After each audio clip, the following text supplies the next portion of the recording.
please, as we just say a very short prayer. You know, we start everything with God. Even as much as this is not a church event, we still going to start with God and commit everything we're going to be doing this afternoon to the hands of God. So very quickly, can we all bow down our heads as we pray? Heavenly Father, we thank you. We thank you for the opportunity to gather. We thank you because we know that just as you are interested in our spiritual lives, you're also interested in when we come together to discuss social, economic topics like Windrush. And so we ask, oh God, that today there will be impact. We ask that today people will come to a better understanding of what it means to be an immigrant in this country. And at the end of it all, Father, we give all the glory back to you. For in Jesus' name we have prayed. Amen. Amen. So I'd like everyone to please come inside so we can all be involved in the event and we can all, participate in every section that we're going to be having. So if you're in the lounge, please come in. If you're outside, also please come in. It promises to be a very beautiful and interesting event. Don't worry. We have, many activities packed for everyone. And so before we proceed, I'll just say a very short speech about Windrush, just to give people a better understanding of what Windrush is. Just like me, right? It was until I heard, about Windrush, this event, before I knew what Windrush was. I haven't even heard the word. Is there anyone like me as well that has not heard the word Windrush before this event? See, we are many. There are so many people that don't know what Windrush means. So I'll give us a very quick, speech on Windrush just to help us understand better why we are gathered and why we celebrate the Windrush event, the Windrush generation rather, okay? Right, so today we are not just gathered to enjoy food, music, and culture. We're here to remember, reflect, and honor the legacy of the Windrush generation. I'm sure many of us, this event is where many of us heard the word Windrush for the first time. So yes, the word Windrush comes from the name of the ship HMT Empire Windrush, which arrived at Tilbury Docks in Essex on the 22nd of June, 1948. On board were nearly 500 Caribbean men and women, many from Jamaica, Trinidad, Barbados, and other islands, who came to help rebuild Britain after the Second World War. But Windrush is more than just a ship, right? Windrush is a story of migration, a story of courage and contribution, a story of people who came in hope, leaving behind loved ones and everything that they knew, just like many of us have migrated to the UK today. People from the Windrush ship also migrated, left their families behind, left everything they knew behind to build a life in a new land here in the UK. These people on this ship arrived with skills, they arrived with strength, they arrived with determination. They worked in the NHS, transport, construction, factories, and schools. These roles were the roles that were keeping the country running. These people raised families, they built communities, and brought color and rhythm and resilience to the British life. So we see how much the Windrush generation has really impacted Britain. And we are, direct beneficiaries of the legacy that they've left behind, of the hard work that these generations have put in. So to explain further, you see, after the Second World War, the UK government invited workers from across its colonies and former colonies, especially from the Commonwealth countries. So we see countries like, Barbados and other African and Caribbean countries like Jamaica, Nigeria, India, Canada, Australia, South Africa, Pakistan, Kenya, the Commonwealth countries, all gathered together to come. They invited them to come help rebuild Britain. But having highlighted these countries, why is the Windrush generation iconic? Why are we highlighting them? Why are they spectacular? I'll tell you now. You see, the Windrush generation is iconic because the Empire Windrush voyage in 1948 marked the beginning of large-scale visible black migration to the UK. So they are the one that started that visible large migration. They were the ones that they were more in number. They were the ones who put in so much work, and we are direct beneficiaries of this. That's why we have gathered today to celebrate their legacy, to celebrate their hard work, to celebrate the innumerable influence that they have in our society today. So to further help me to do this, I'll be calling on an elder that we have invited to help, someone who has lived the Windrush experience, to come share a reflection of the journey and truth of the Windrush legacy. So he will be talking about different aspects and giving us more understanding of what Windrush is about, of what it means to be an immigrant in this country, right? So I'll read his bio very quickly. Elder Cliff the Pass is a respected pioneer of Black history and a Windrush generation. Elder Cliff the Pass is a respected pioneer of Black history and a Windrush generation elder in Wales, particularly in Swansea. As a founding member of Black History Month in Wales, he has played a vital role in promoting Black heritage and culture worldwide. Elder DePass is a trusted voice in discussions on Black history, frequently delivering tributes and speeches at key events, including the 75th anniversary of the Empire Windrush landing. He actively supports community initiatives such as the Windrush Kumru Elders Group and the Windrush Intergenerational Project, fostering connections between elders and youth. Through decades of dedication, Elder DePass continues to preserve and celebrate the legacy of the Windrush generation in Welsh society today. So please, with joy in our hearts and claps, can we please welcome our Elder DePass, to please come and give us his presentation. Thank you very much. Greetings, and thank you very much. I think I might as well go home now because you've done it. I think what you've done in talking about the Windrush generation basically captures the main essence of the Windrush generation, why they came and their struggles. So what we go on stage? Okay. I don't like to be too far away from my people. No, so seriously, what I will say, thank you very much indeed for your invitation, okay? And thank you also for being here yourselves. On occasions like this, I usually start by, because it's part of our protocol of eldership, that we always recognize, acknowledge, and pay tribute to our elders. I'm looking around, and I don't think there are many elders there, apart from I'm here. But normally, what we want to do, I think, right, although we are in a different land, that we try and maintain and live our culture, the best of our culture, as possible, okay? And one of those traditions is what you did at the start. We acknowledge the divine creator. So you've done that. We also acknowledge our elders and we say thanks for their love, their sacrifices, and their wisdom. Yeah? And sometimes, as you know, we ask their permission to continue speaking. Okay. So I'm going to have to consult my notes here.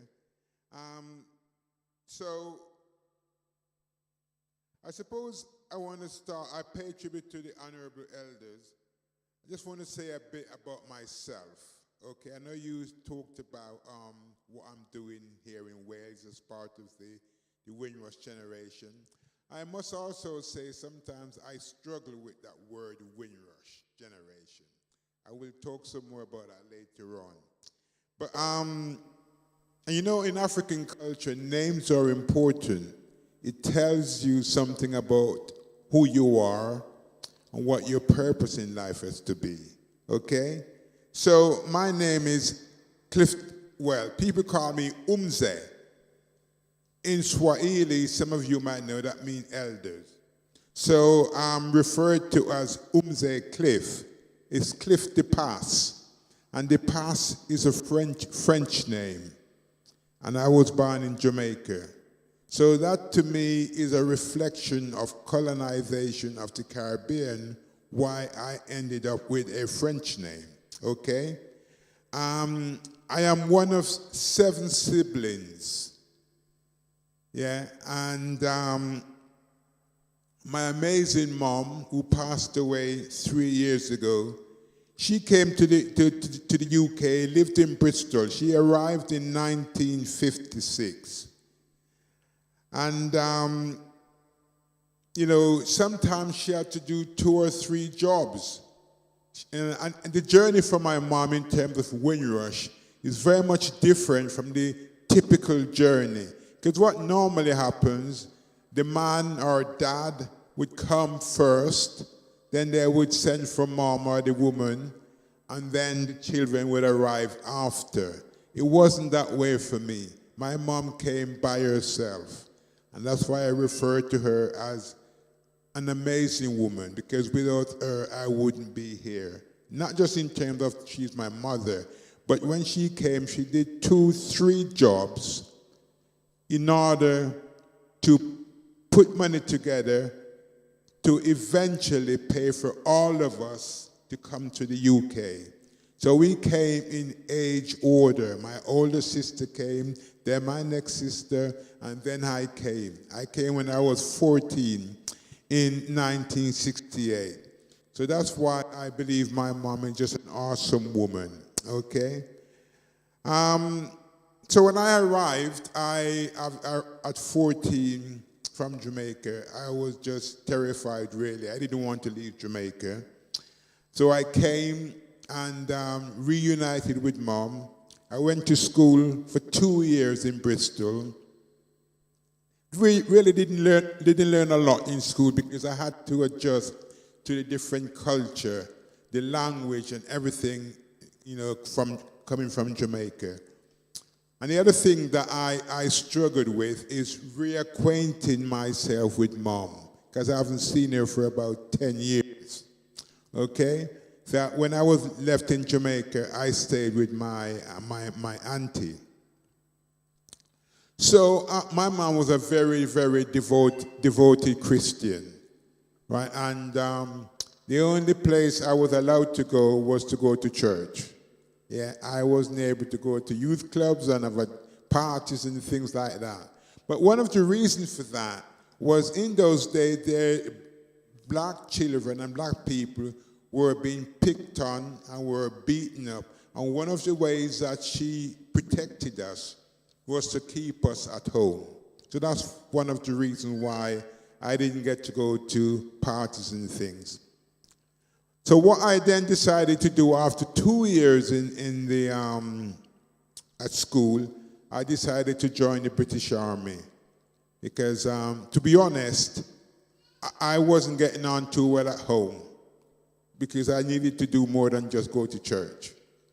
So I joined the army. In those days, there was lots of advertisements about joining the army. And the British Army had lots of colonies in places like Hong Kong and Belize and Sri Lanka, beautiful places. So I thought if I joined the army, I would go to one of those places.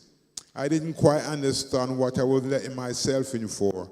So I joined for 3 years, and I told them I wanted to trade. They said to me, well, you need to sign for a longer period because it will take us about 2 years to teach you a trade, and then you believe in the army, we won't get any investment back, you know. So I then signed for 6 years.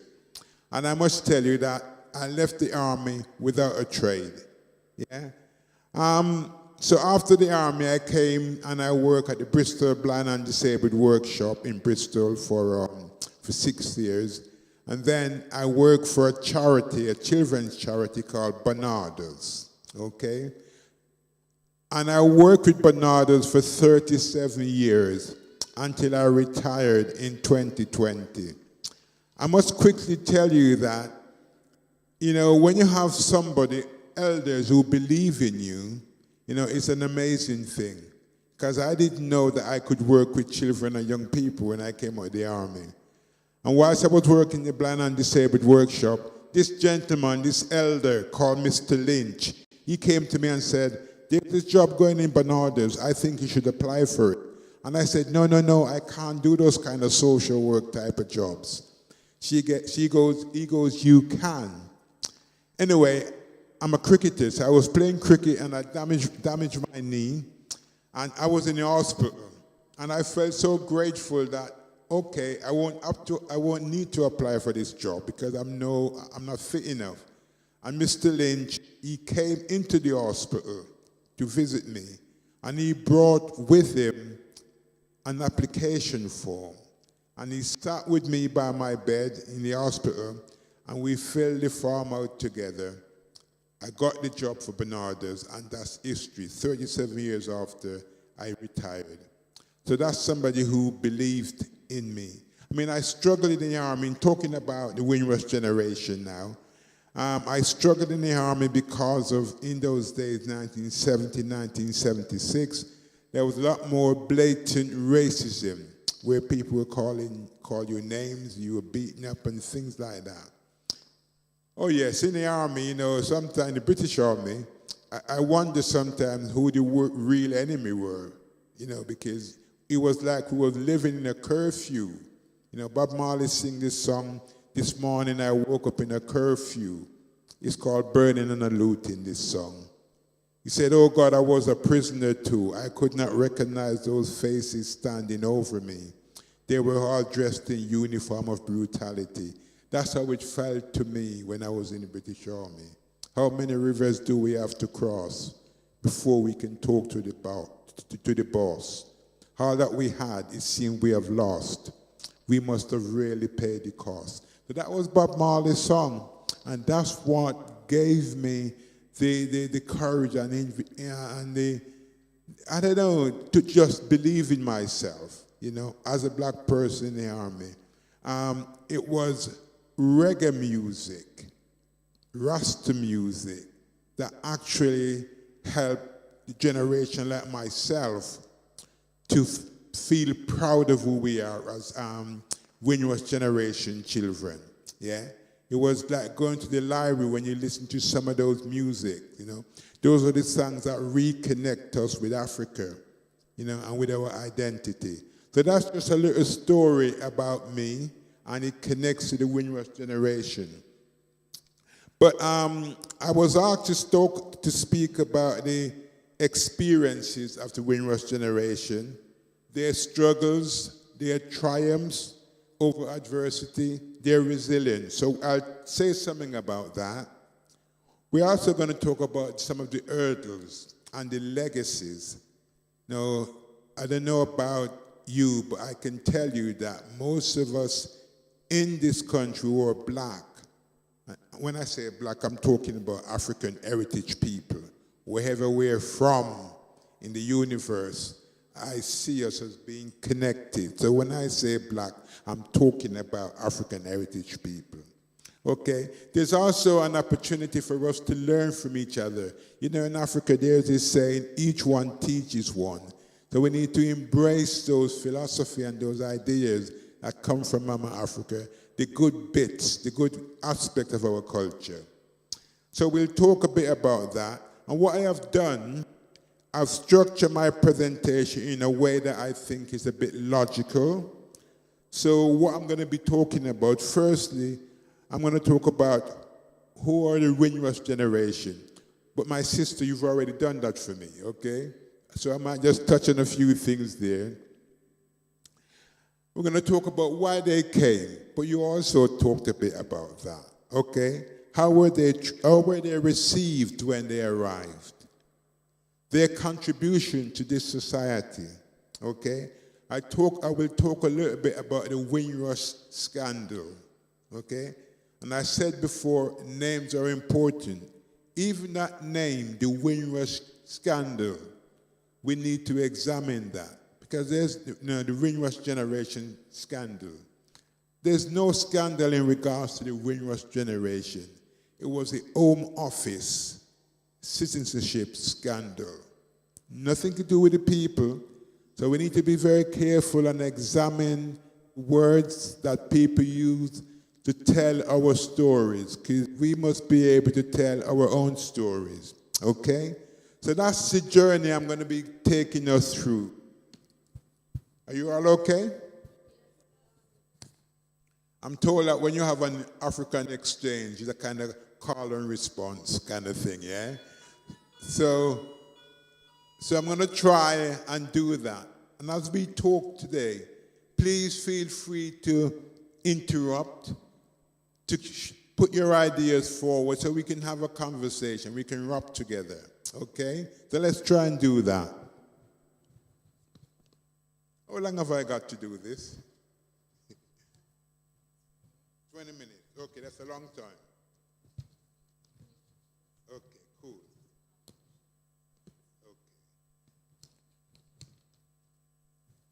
Okay. As I said, you've covered some of the bits that I want to cover.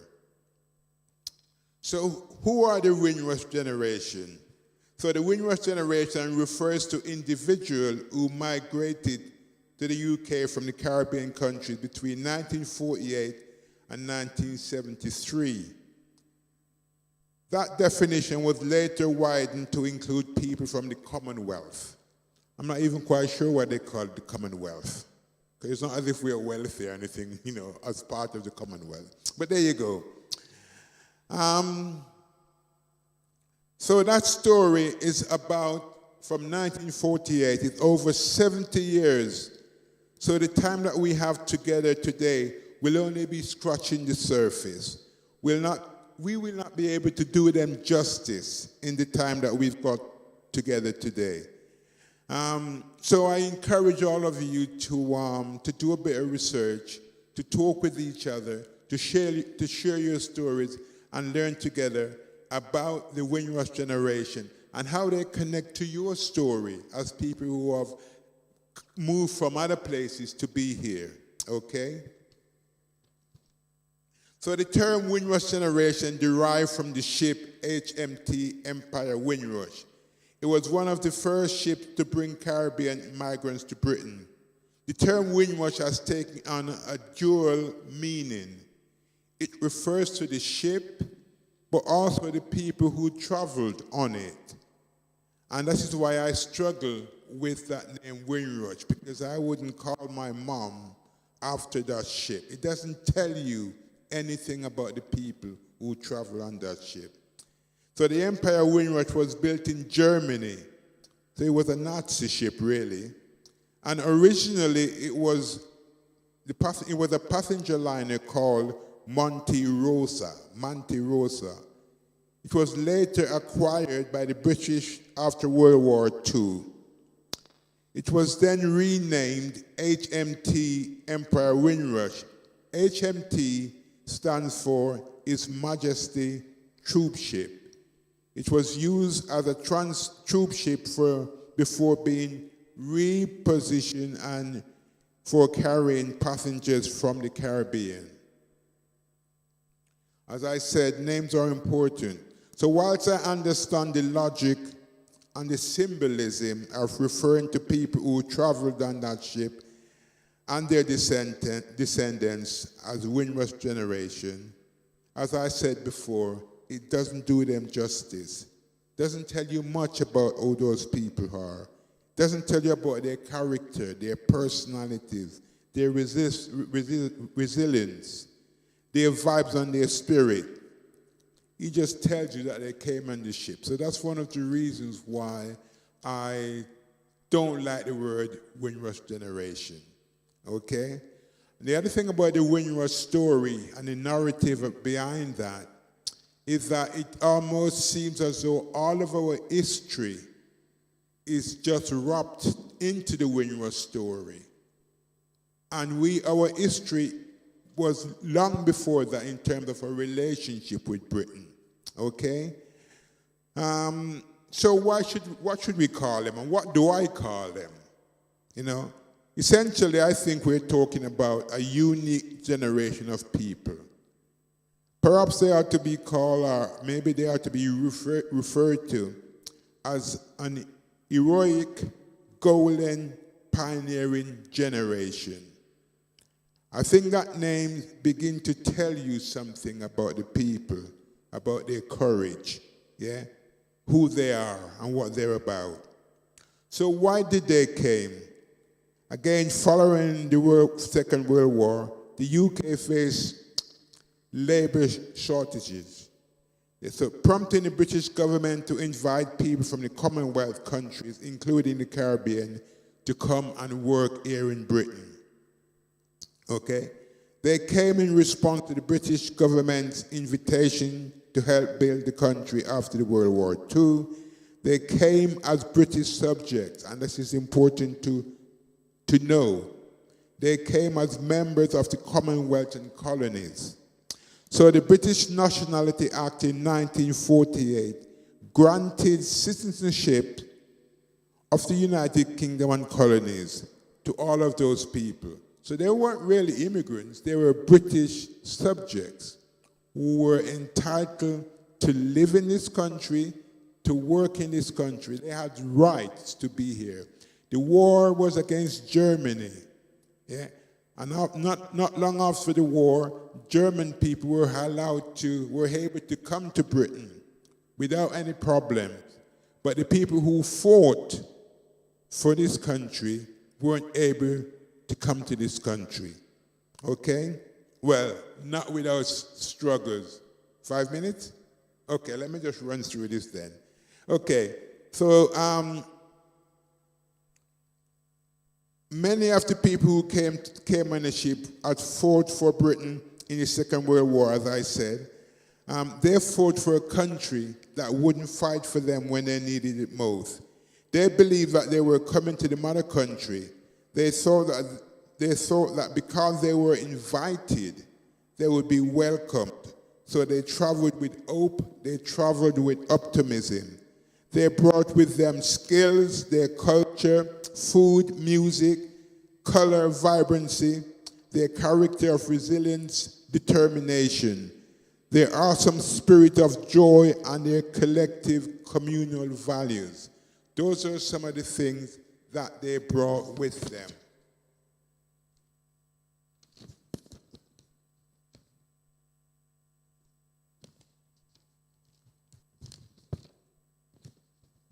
Okay, so how were they received on arrival? There was a degree of welcome from some. However, the Windrush generation experiences were marked by both hope and hardship. Many faced racism, discrimination, and oppressive treatment. I don't suppose that surprised you. They were excluded from clubs, churches, and many other social situations. They struggled to find employment and housing. Basically, the mother country was less than motherly towards her children, the Windrush generation. Despite this, they never gave up hope. They faced adversity with dignity. They rise despite the attempt to dehumanize and kill their spirit, they rise. The Windrush generation demonstrated remarkable resilience, determination, and graciousness. Despite facing race, discrimination, and hardship, they persevered and made Britain their own. Let's talk a little bit about their contribution. The Windrush generation made significant contribution in rebuilding Britain. And we talk a lot about rebuilding Britain, but what we don't talk about really was that there was also building families, building communities. There was also contributing to the economy back home because they used to send stuff back home to family. We don't talk a lot about that, and that's why we need to really elevate that group of people, okay? Right. So the Windrush generation, they filled crucial workers' shortages in the post-war UK. I'm just going to quickly run through a couple of things. So in the NHS, Many Windrush migrants work as nurses, midwives, and in other support roles within the newly established National Health Service. In industry, they work in factories and other industrial settings, contributing to production in steels, iron, and food. Entrepreneurship. The Windrush generation and their descendants established businesses and contributed to the economy through various ventures. In housing, they purchased homes, contributing to the housing market and creating communities. In culture, music, the Windrush generation brought with them Caribbean music, genres such as ska, reggae, calypso, jazz, which have become integral to British music culture. The Nottingham Carnival, one of the biggest street carnivals in Europe, that is a result of the members of the Windrush generation. You know, with food, we brought our cuisine, you know, including dishes like jerk chicken, rice and peas, curry goat. There's a long list of food that we brought to this country to enrich this country. We brought life to this country. We form vibrant communities and cultural institutions.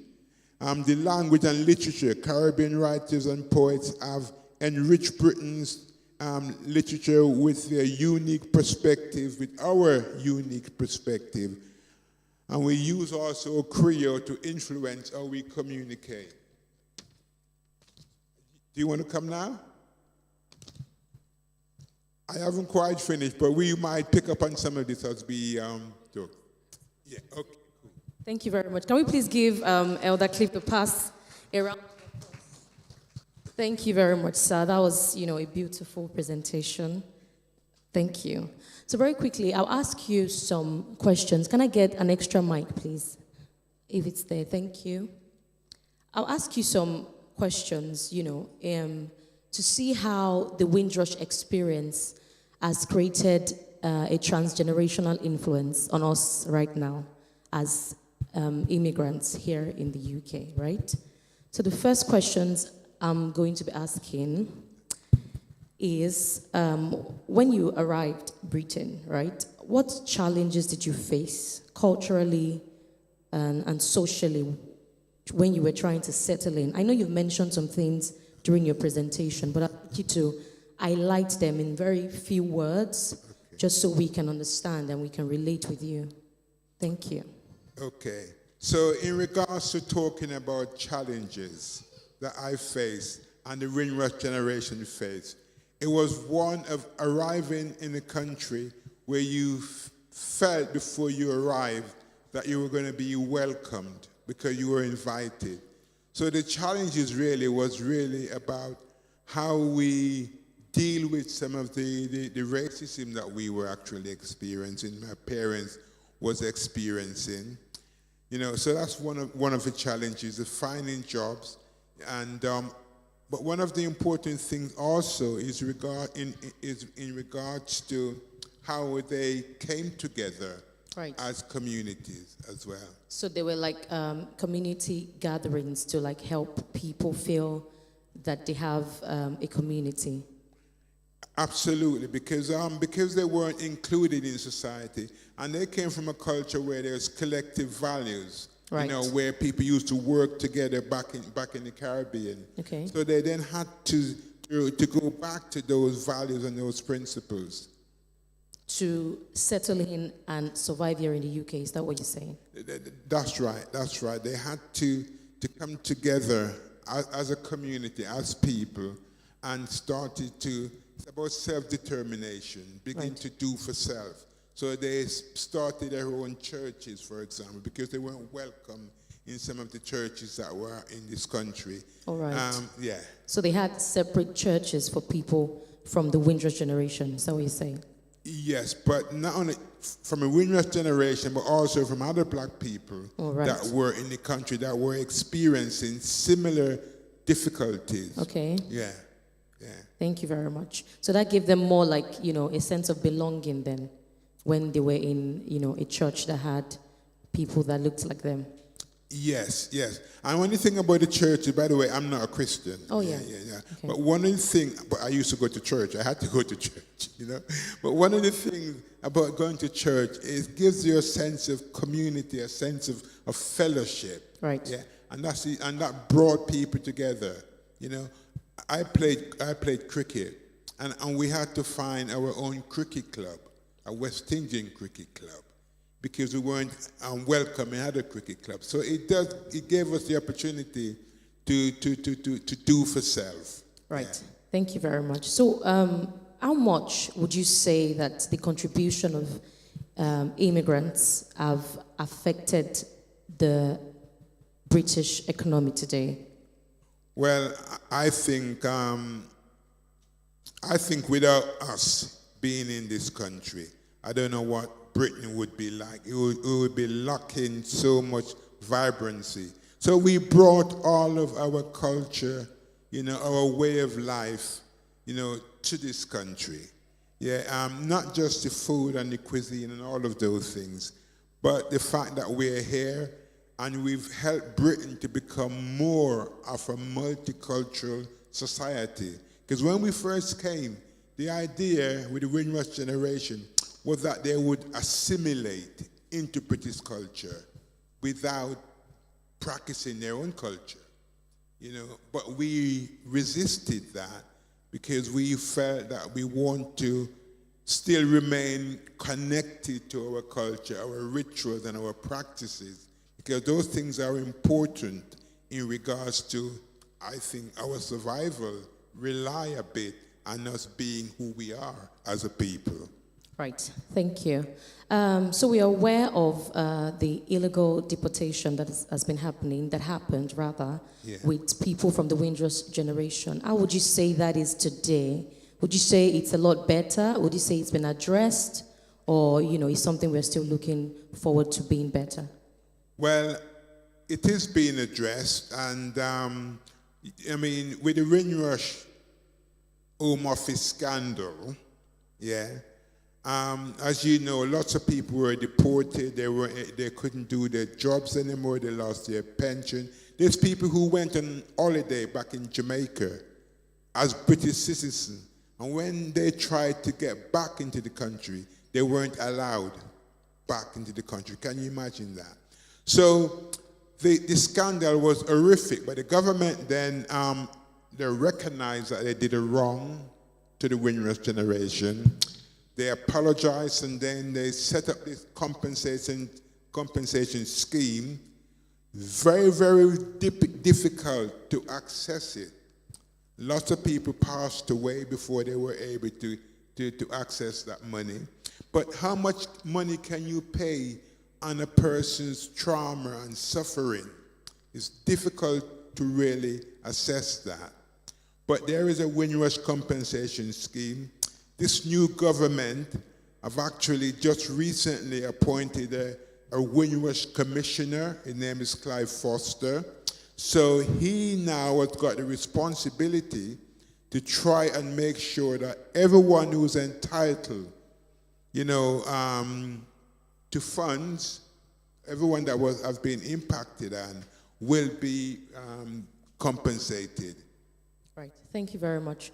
So now, if you're going to talk to young immigrants that have just moved to the UK today, based on your experiences and, you know, everything you've been through here, what advice would you give them? And how would you tell them, you know, to navigate any form of, you know, injustice that they might face in the future or they are currently facing now? One of the things that I would say is that we hold no racial debt to this society, because our ancestors' blood has paved a way for us. You know, they have done amazing things, so we ought to be able to walk with pride and stand proud for who we are, because the way in which the Windrush generation, and I need to go back, because before the Windrush generation, there's people who have contributed and helped to build this country, build society. There's people who fought in the First and Second World War. Our people have done that. So we need to be aware that this country is what it is because of some of our contributions. So please walk with pride and be proud about their identity. It is going to be a struggle because racism exists, and we experience that because of skin color, you know. But, you know, I believe that with support of each other, then we'll be able to overcome some of those challenges. All right, thank you very much. If there's anyone in the audience that has a question, maybe based on the research you've done, you just want clarity from someone that has lived the Windrush experience, please, can you just identify, and then I'll give you the mic. All right, thank you very much. I'll be there now. Thank you. Thank you so much. I introduce myself first and foremost. I'm Benson Ewere from Nigeria. From the topic, Windrush generation, I learned from what you are saying that what we, the black race, face when we come into Britain, and using Britain as an example, as a case study with other nations. What effort can the British recognize the effort of the black race, black people, when they come to their country? Do they recognize the effort they are making for them to take them to seriousness and give them a total respect based on the economy and other social aspects? Thank you so much. I mean, if I'm hearing you correctly, sir, we're talking. Are you asking a question about how we should respond when? I said, looking at the black race, we that migrated to Britain, and not Britain, use Britain as an example to other nations, that coming to this place, through one way or the other, do they recognize our impact, our contributions here? That to make them give us, the black race, that credence or that respect, that they help them to do one or two things to serve their country. Well, I mean, I think you're right, you know, and that's why I think we need to look beyond the Windrush generation. And we might even have to go back to look at, you know, slavery, enslavement, you know, colonization, imperialism, neo-colonization, and what's happening in Africa now and what's happening to people in diaspora. Because I think anyway, not until Africa is respected, its people will not properly be respected. So we are actually fighting against a system. People call it racism. I call it white supremacy. That's what I think we are fighting against, white supremacy. And the thing is, I think we should also celebrate, because I don't think we were meant to survive the journey from the continent to across Europe and the Americas. But we're here, right? And I think that's something that we need to acknowledge. I think we'll have to continue to fight to be respected, to fight and struggle for the right to be ourselves, you know. And I think it's getting better, I must say, but it's a massive struggle. Yeah.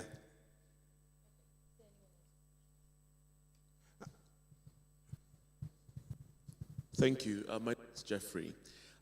My question would be around the fact that you mentioned that when the Windrush generation came, there was a struggle as to trying to get jobs being able to integrate into or be able to explore career opportunities that were present. So my question now is, as a response to that, was there any form of strategy where that generation were able to, rather than look for employment, be employers, so to speak, whereby creating jobs, as they say, if they don't invite you to the table, create your own table, that kind of thing? You know what, that's a beautiful question, and that's one of the things that we need to do and continue to do, is to do for self, yeah? And I mentioned the black churches, right? So that was one example, and there's, as I said, I played cricket, so we formed our own cricket club, yeah? So that is very, very important that we looked to be able to, there's other cultures, other people who from different cultures who maybe work closer together in terms of how they build their businesses and pass it on to their children. So they're creating intergenerational wealth, etc. We need to do some of that. But when we think back to our journey as well and the way, our enslavement and what happened during that process, it pulled us apart in many ways in terms of the family. As you know, some black men were used in, I don't know, I can't say it because there's young children here, right? But what I'm saying is that we need to find that common purpose. And you're absolutely right. There's black people who are developing businesses and are beginning to employ each other. And that's one of the ways in which we will elevate ourselves through actually, developing our own businesses. Can I say something very quickly? This is about going back to the Windrush, something I wanted to say in terms of memorialization. So one of the things that they're trying to do is to do things that will keep the memory of the Windrush generation alive. So for example, if you go to Brixton, there's Windrush Square, yeah? There's the National Windrush Museum in Greenwich. There's a Windrush statue. There is the underground line called the Windrush line. But those things, right, might make us feel good when we see, yes, the Windrush Square, etc., etc. But for me, they're not as impactful as they ought to be. They're not long-term, generational sort of situation whereby, imagine, right, that you was to build a college. This may seem far-fetched, but it's not. A college where our people can go to. The name is a Windrush College or whatever. And we can go there and it can impact us educationally. Some of our young people are caught up in the prison system. Imagine that there was some therapy centers that would help our people, to steer their lives around. So these are the things I feel that we could do in regards to legacy that goes beyond the symbolism of these things that you can see, statues. Right. Yeah. Thank you very much. So to the very last question before we move to the discussion session where everyone is going to say something, everyone is going to be involved. We're going to be asking questions and, gleaning from the wisdom of everyone seated. So lastly, I am going to ask you, do you believe that there's going to be a day where the immigrant is going to be on the same scale as a British national? Well, I would like to say, I'm a bit optimistic, right? But even with my optimism, I don't see that happening in the near future, to be absolutely honest, okay? For a word of encouragement, things are improving, okay? Because when the Windrush generation first arrived, there was a bus boycott in Bristol, which led to the first Race Relations Act. So that helped. You know, we know that there's the Human Rights Act and there's I'm trying to think of what it is now. Because we had the Race Relations Act, and that has been, it's called the Equalities Act 2012, I think it is. And within that, it talks about discrimination not being allowed, etc., etc. So there are measures that are in place, and we need to use those measures to try and make sure that there's equity within this society. We need to understand our rights, but we also need to recognize that there is a struggle ahead. I think European people have declared war on us, and we're having to engage in that battle. And that's just what I believe. But I also must say that the kind of people that we are is that we will rise above that. We will. Yeah. Yes, I believe so as well. Right, thank you so much, sir. If you want to go back to your seat now, it's fine. Thank you very much. Thank you, sir. Can I have that? Yeah, can we please keep the claps till he gets to his seat? Thank you. Thank you, everyone. Right, so I believe we've learned a thing or two, and, we are moving to the discussion session now. And I would encourage everyone to please contribute, say something, just so that it is very interactive and everyone learned a thing or two. So this session is called History Repeating. It's a question.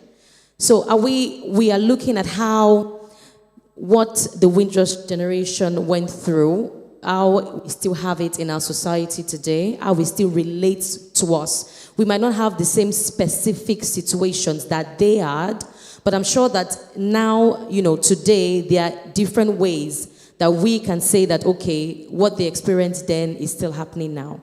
So the first question I'm going to be asking us is, are we seeing the same struggles of the Windrush generation in our time today? Is there something that, that you've experienced, or something you've heard about, or something you are living that still, relates back to the Windrush generation and what they went through? So please, I'll start from there. Okay, yeah, I'll start from Pastor, please. Thank you, sir. Then after Pastor, we can have... So please, as they talk, think about your own experience. Don't be shy. Don't hold back. Say everything, please. Thank you. Okay. First of all, I just want to say thank you very much, sir. I've learned so much about the Windrush. I know you say you don't like it being termed as the Windrush generation, but I've come to realize that my understanding of what it was, was actually like thwarted. I've gotten like a very clear picture, of what all of that was all about. And I'm really glad that things like this are coming up too. I think people need to be much more sensitized and enlightened on what this is all about. Because it's easy to feel like, oh, that's them. It doesn't affect, which is coming down to, my contribution now. It's easy to say, oh, that was them. That one is their generation, back then. But if we look around us, we can see that, there are some things that generation went through here, whilst we're here in the UK, that we are also still going through. I'm going to use a personal experience. Obviously, we are the minority, and all of that. And my children attend a lovely school, a very good school, Christian values, and all of that. But they are still like, minority in the school. My daughter is literally the only black girl. I don't like using that word black, to be honest, but for, purpose of context, I'll just say she's literally the only black girl in her class. And one day she came back home and said to me that, Mommy, so person in my class said he doesn't like me, that he doesn't like the color of my skin. And you're talking about 4, I think she was about 5 then, and I mean, it was something that we addressed with the, with the teachers and the school and all of that. But it's so where did a 5-year-old child, how did he even get to understand that there's a difference between, the white skin? I think they teach them that it's peach skin in school and brown skin. Where did he get that knowledge and understanding? You know that it's something that is being discussed at home. It's something that is being talked about openly. It's something that, their parents are like, they've been exposed to certain discussions, certain actions and inactions. For a 5-year-old to be able to say something like that. So you see that, yes, things like that are still very much, prevalent in terms of treatment, the way people are treated based on their skin color, and their, would I say cultural or demographic location. Yes, so thank you. Thank you very much, Ma. Thank you so much. So we'll have, please can we clap for her? Thank you very much. So we'll have Pastor now. Thank you, sir. Okay. Thank you. What I wanted to share basically is, first of all, the fact that your color of your skin is black or brown doesn't make you less inferior. And the reason why I say that is because I've seen certain circumstances where, on account of your skin, they assume that you are less intellectually, socially. And so I'll give a classical case. There was a time when my wife was, I want to say it outright, she was racially discriminated. Why? Because in her place of work, this is someone where month on month, she was winning awards for Employee of the Month. And all of a sudden, she became pregnant. And then, first of all, the manager said, what's the big deal about being pregnant?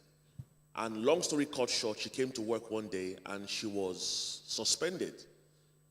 And at first, I wanted to just let it slide, be a Christian, just let it go, let's move on to the next.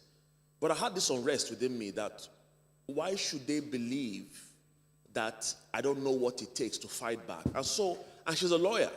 And so we woke up one of the night and I said, you know what? No, we're not going to let this slide. Why? Because you don't know who you're fighting for. That same manager could be there and they would keep on making the next person a victim and a victim. So it's left for you to stop it. And then we took up the case, and thanks be to God, we were able to win that battle. But what am I trying to say is simply this. It's time for us to begin to change that narrative. In other words, you're in your place of work. Let your light shine in the terms of showcase your value intellectually, morally. Why? Because, black is often analogous to crime. But the truth be told is, not every black person is a criminal. There are also peach-skinned criminals. So nevertheless, I think the onus is on us to be able to change that narrative. But also, what I wanted to highlight to every one of us that are here and for those who are watching is the fact that community, from what I took from what you were saying, sir, is the fact that community is your greatest asset against this institutionalized thing. Why? Because, for if you understand the idea of stakeholder management, the more numbers you have, the more advantage you have when it comes to making a case. And so what that simply tells us is the fact that as you're rising, look to lift the next person. Because can you imagine, for example, we have many MPs who are, now, because not to digress, but you asked the question, do you ever see the Windrush generation or the immigrants get treated equally? I don't see it that way. And I don't expect it to be that way. Why? Because this is not where I'm originally from. It's like saying a tenant to come and tell the landlord, will I come and take over this house one day? No. All I'm just saying is acknowledge me that I'm here. I'm not here to compete with you. I'm here to just acknowledge me for who I am and don't deny me any right. I'm not here to say whatever it is. But back to the point I'm trying to say is this. As we are all rising, be picking the next person up. Why? Because at some point in time, because I find this very common amongst Africans, Afro-Caribbeans, we like to gatekeep a lot. And the truth be told is to your disadvantage. True. In the long run. Because when you gatekeep and you're the only one that is rising, when you fall, there's no one to pick you up.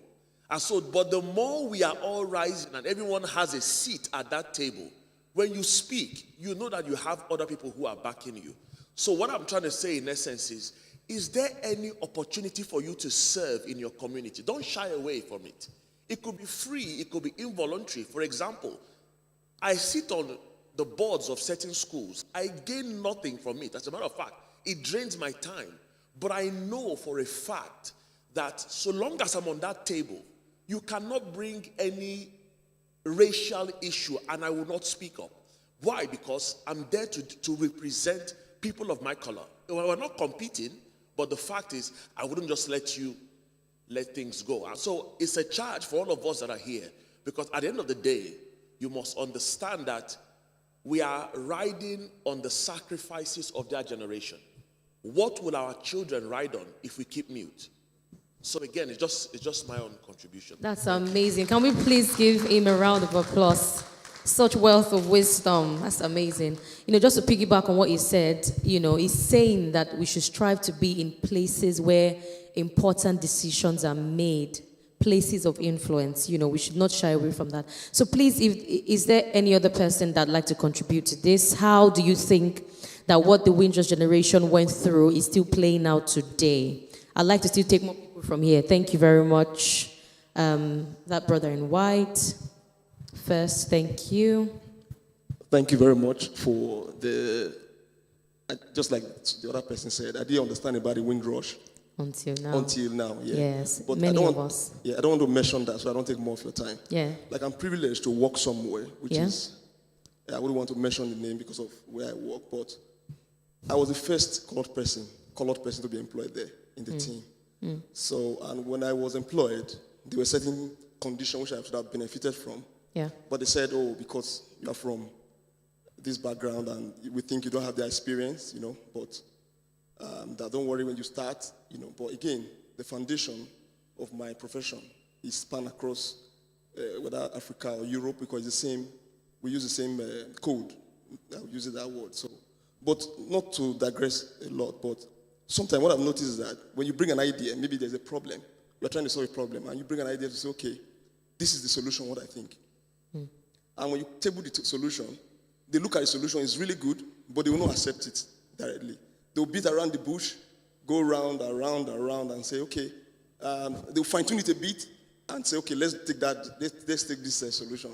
So I think, I don't know what I put my in, but this is what I've been able to observe, which is very conspicuous to me. And I think maybe we should keep shining, just like the pastor said. Let's try and also help other people around us, so that the more people, but thankfully, to the glory of God, since I've been there, they've had about 4 or 5 Nigerians that have been employed. And I guess because maybe what I've been able to do, I've been able to present that part of this world, we have good people, and they keep employing other Nigerians as well. And some other people have been able to join from other African countries as well. Oh, that's amazing. But I think, again, we need to keep encouraging ourselves, because just like Pastor said as well, so I've noticed that sometimes people of our colors, we tend to not accept, we're trying to talk down on other people, whereas we're supposed to be encouraging ourselves. Even we see our brothers' lapses, we shouldn't spread it outside, because they are always looking for such kind of thing. We should always, even if it's not very good, but we shouldn't just show it, because there's bad everywhere. And we shouldn't showcase our brothers' nakedness more often, because you know what I mean? Yes. Yeah, thank you very much. I do understand what you mean. The next person, please. Thank you.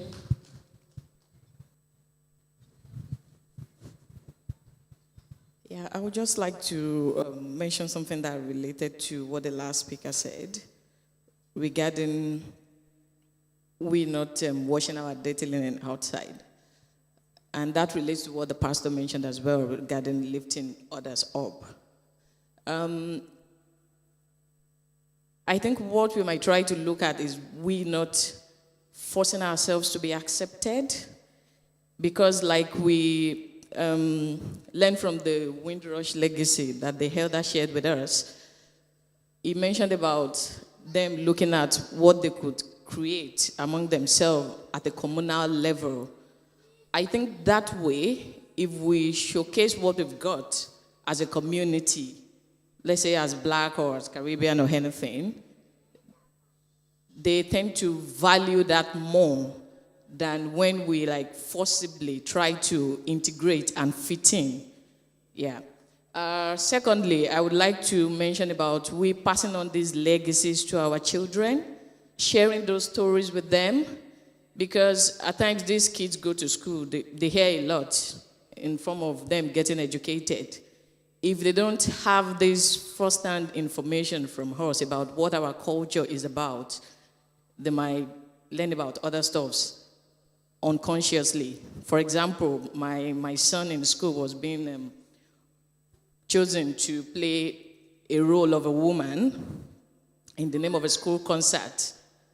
And I was like, is there no girl in your class? He said, yeah, we've got girls. So what roles are the girls playing?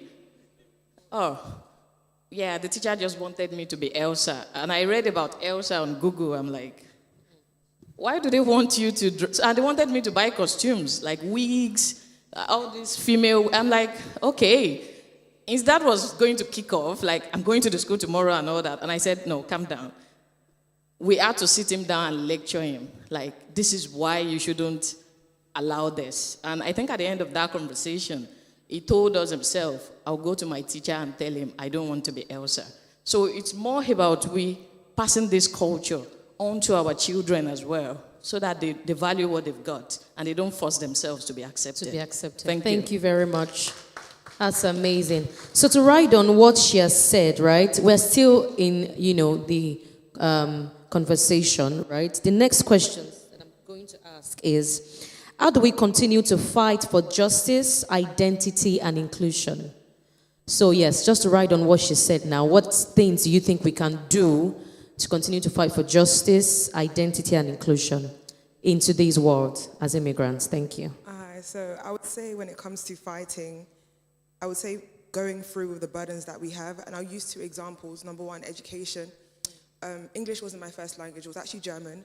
And when I came into the UK education system, I didn't speak to other children. And obviously God had mercy on me, but there were so many countless other people that didn't have the same resources that I had. So I had a teacher that stayed with me for a whole year that taught me the English language.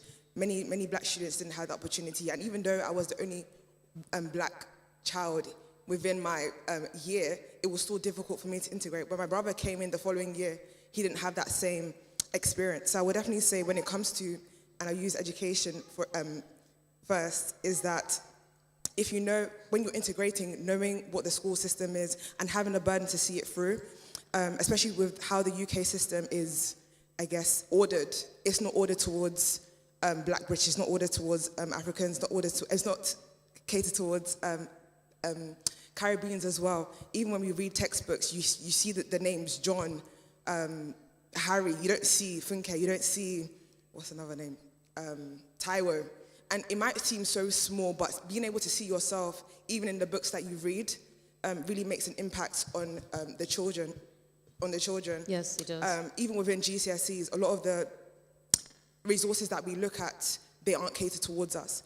So definitely having your child read a plethora of resources outside will definitely, I guess, help when it comes to identity and inclusion and the likes, and also fighting for it within our schools as well. So asking teachers, going to parent-teacher conferences, saying that, oh, can we introduce A, B, C, and D books? That's number 1. And when it comes to, another point I wanted to highlight was healthcare. I don't know about anybody else, but I know for myself, a lot of the doctors, nurses, they don't look like me. So when I came with a problem, if I didn't exaggerate my problem, it wasn't taken seriously. There was this woman that died in 2016. I can't remember. Her name was Nicole Thea. She was very well known in the UK black scene, and she died because of I can't remember what it was, but her and her baby, they both lost their lives. And obviously, that sparked a lot within the NHS about why this condition wasn't seen earlier.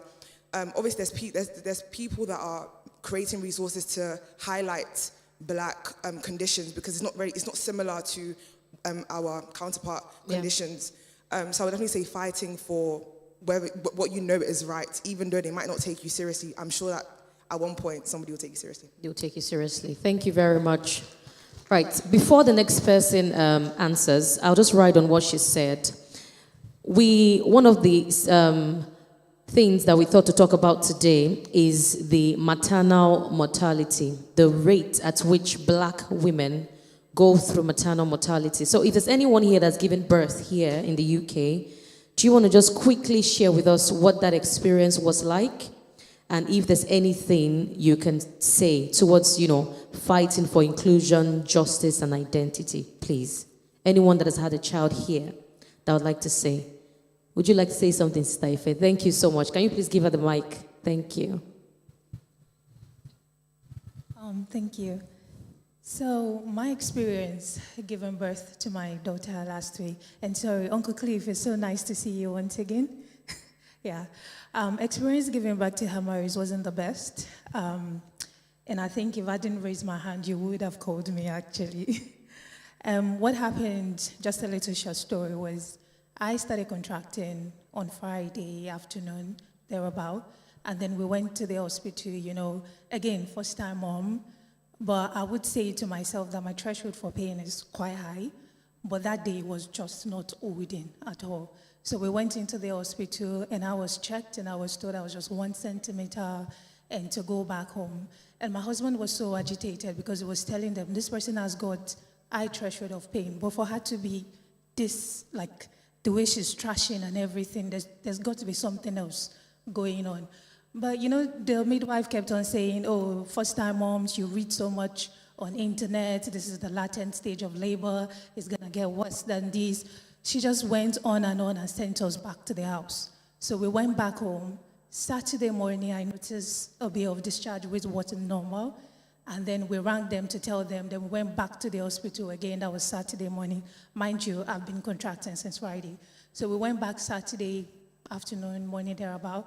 And then we got in, she checked. She said, oh, it's just vaginal discharge. And I'm like, fine, I know I'm not that old, but I could tell a difference between vaginal discharge and this is not a normal discharge. And again, she dispelled our worries. It's not this and that. We take things too much, you know, this is that.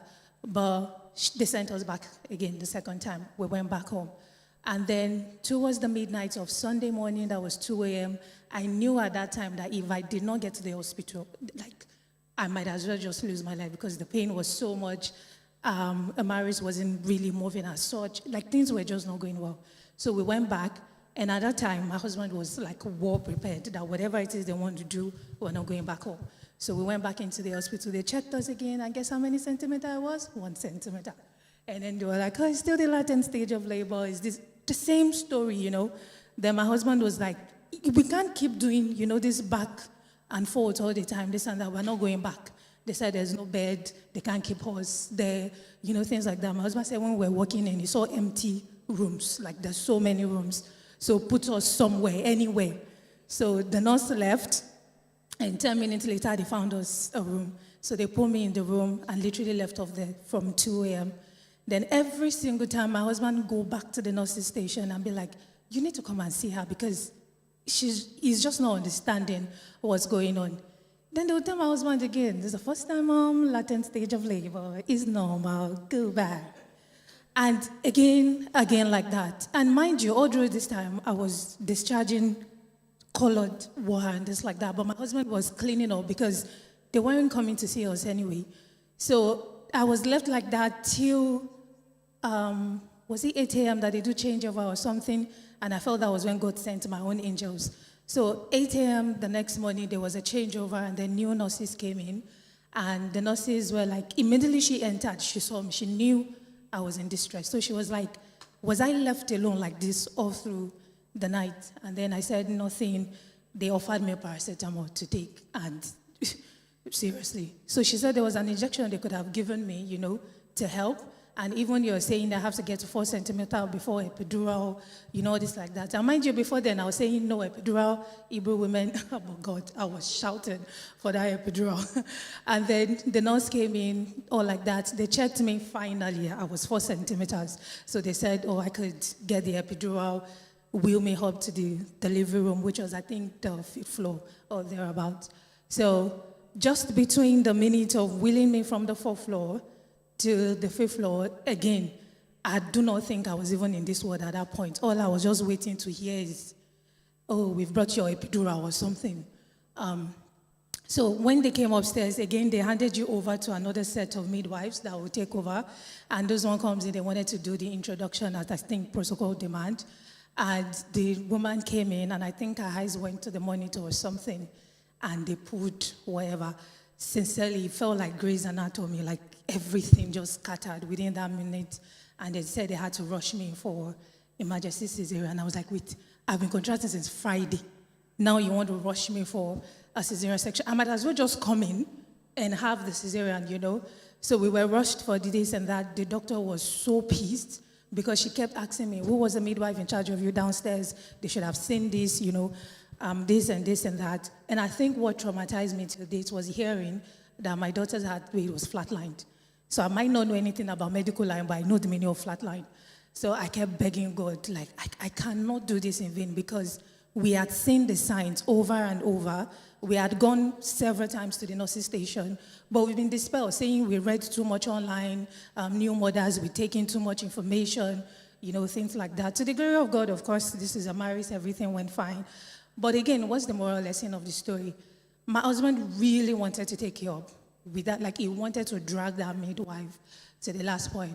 But the only thing we did to let them know is, I do understand that you probably haven't seen, probably there's a normal course of how delivery should have been.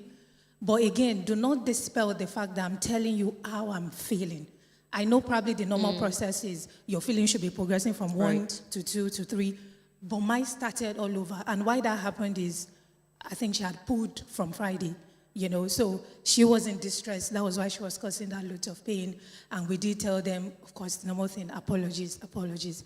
Now, after the surgery as well, there was a bit of complication. My bowels were distended. I wasn't expelling gas and things like that. They had the scan done, which my husband requested for, but they did not tell us the result. So they left us alone, saying that they would send us home, then we'll come back the next day. That when we come back the next day, then they will know what to do. My husband's like, no, we're not leaving this hospital. Do all the scan that it is that you have to do. We're not leaving. To the extent that they knew my husband in that word, everything he asked, they knew, because he was speaking up at every point. And if they had to give me an injection, he was asking them, what's the name of that injection? What is it for? Does she need to take it? Why do we, things like that. So they came, did that, they saw that. They were prepping me for another surgery without telling me. So they came back the next morning, all prepped up. And again, medical line, when you start seeing 2, 3, 4 nurses, something is going on. So they came in the next morning, they were saying, oh, how are you feeling? This and that. They asked if I had passed gas or if I had gone to the toilet. And the night before rather, they sent my husband home saying that he can't stay with me, or this. And during the night as well, no healthcare assistant was there to help me, because they said I'm not the only one on that floor. So I can't keep pressing the bell, because they said I'm not the only one on that floor. This is that. I'm like, I've just had a section done. How will I lift my baby from wherever it is they put beside you? And they will not even allow her to stay on my chest. They said I have to put her back. But you're saying I'm not the only one on the floor, So my husband came back the next morning, again, in tears. He told them he's not leaving. He's either you give us a standby nurse who is here, or, you stay back. Long story short, what am I trying to say? Again, that's my experience. It might not be the same experience for every other person. What am I trying to say? Being informed as well helped a lot. At that point, I couldn't advocate for myself, because all I wanted was relief from the pain. But my husband was informed. He was assertive. I do say it, there's a thin line between being assertive and arrogant, but then you do need to speak for yourself. You didn't know to ask these questions. What was the excuse why they couldn't tell us I was going back for surgery? Well, they said they weren't that sure yet, so they wanted to confirm, to be sure. But just imagine somebody who had just been cut open to go back again to be cut. You could have just told me, what was going on. And since that experience, because they saw the way we were, being assertive with our needs, every hospital visit after that has been awesome. In fact, been great. They've been carrying us like eggs. And I'm like, do we have to get to that point? Why can't I receive that, good care at the beginning? But do we have to get to that point before I was able to before you were able to get good care? Please, can we just give a round of applause for that? Thank you so much for that very explanatory contribution. So we're going to be going on a break very soon. But before we go, we'll take Sister Titi's contribution last. We'll be going on a break to have the food tasting session. And then we'll come back to the discussion, and round up the event. So please, if you want to go. Thank you. I wanted to speak on Sister Ife's comment and also on maternal mortality. So from Nigeria, I am a midwife, and luckily I got pregnant here as well. So when I had my experience, my water broke on Sunday afternoon. And I got to the hospital and they said, oh no, you probably just wet yourself or you are having show. I kept quiet. I knew what I saw. And funny enough, I was with 2 other midwives and we all saw what I saw and what I had.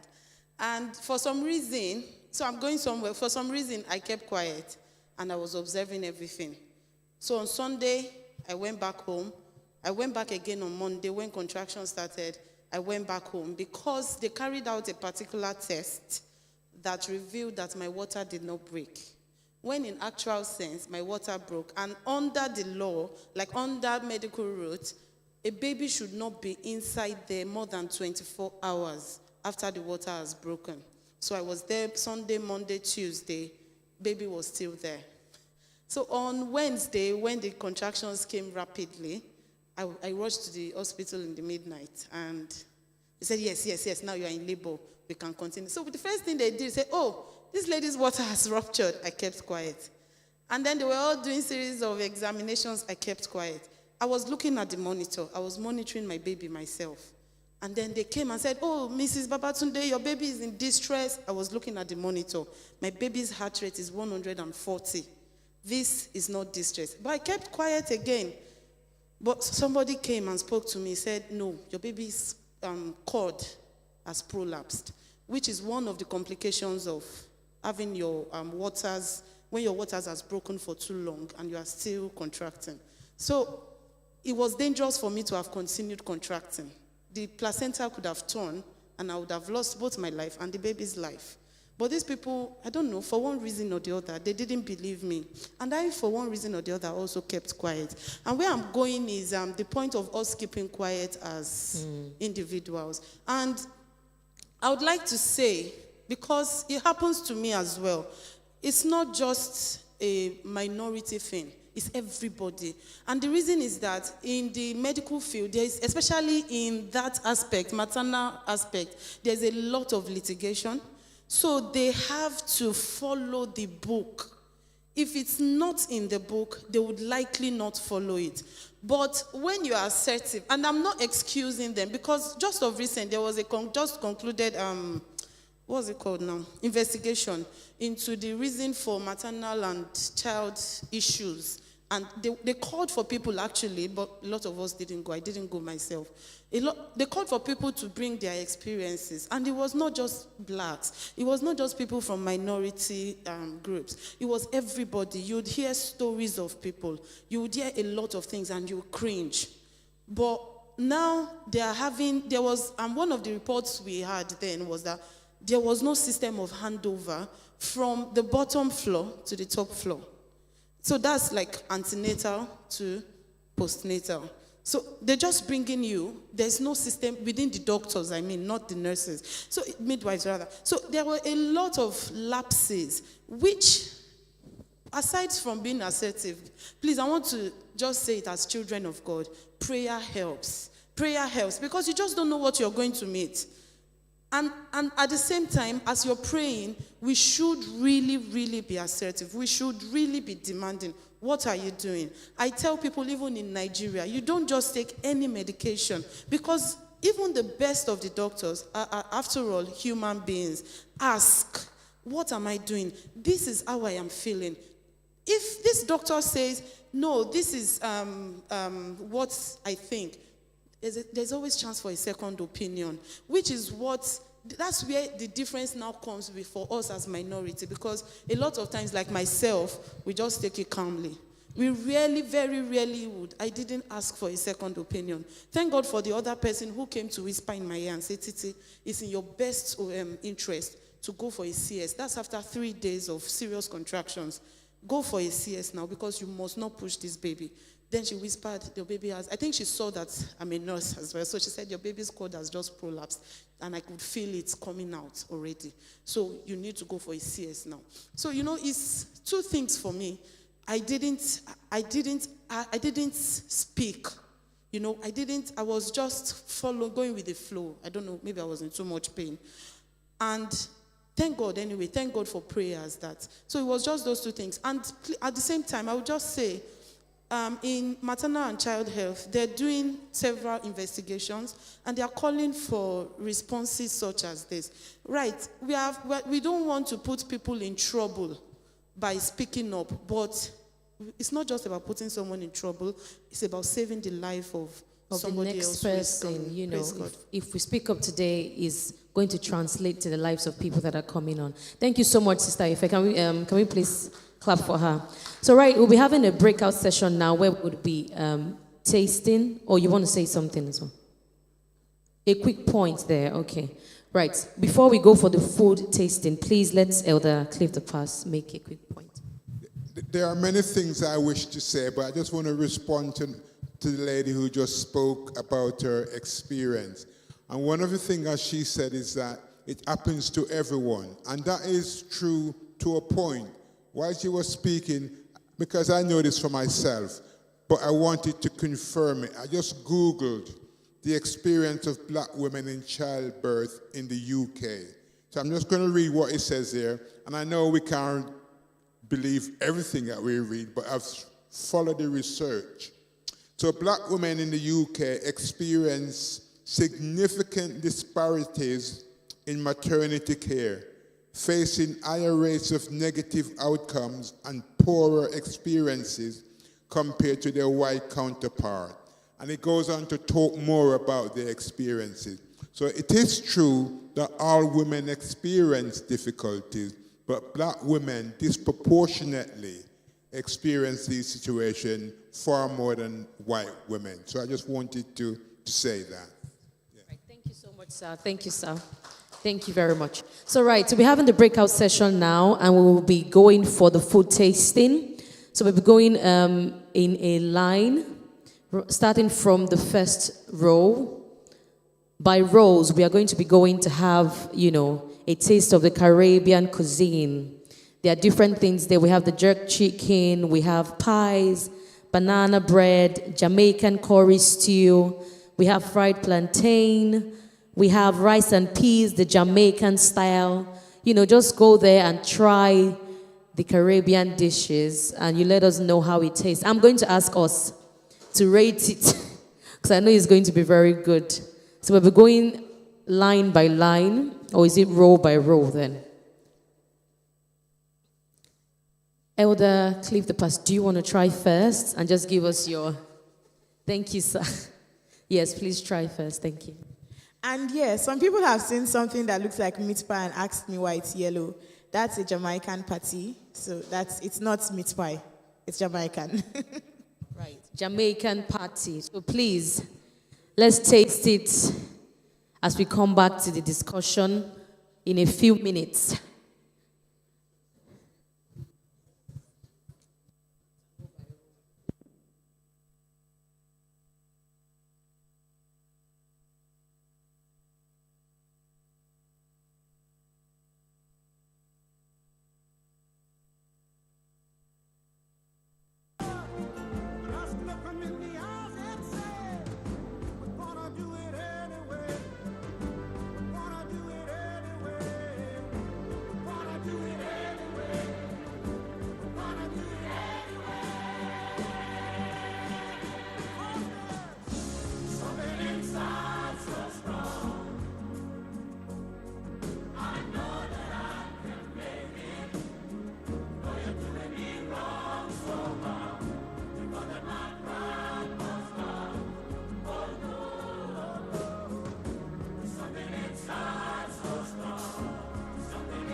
It's been a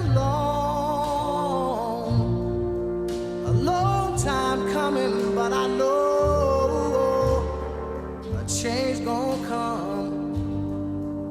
Oh, yes, it will. It's been too hard living, but I'm afraid to die. 'Cause I don't know what's up there beyond the sky. It's been a long time coming, but I know a change gonna come. Oh, yes it will. I go to the movie and I go downtown. Somebody keep telling me don't hang around. It's been a long time coming, but I know a change gonna come. Oh, yes it will. Then I go to my brother and I say, brother, help me please.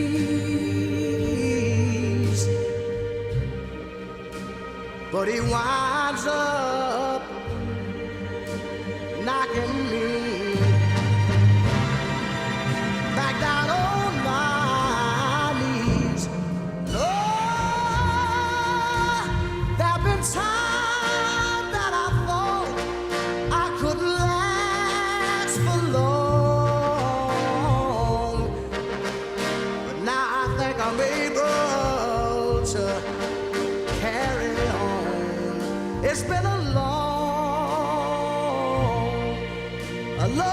time coming, but I know. So please, as we eat, let's remember to know that we are going to be rating it. You tell us how much you like it.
Right, so we have 5 more minutes to have our foods, and please head back to our seats so we can continue our conversation and then round up the event, please.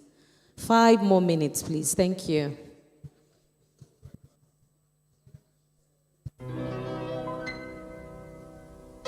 Young, gifted and black.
More minutes, please.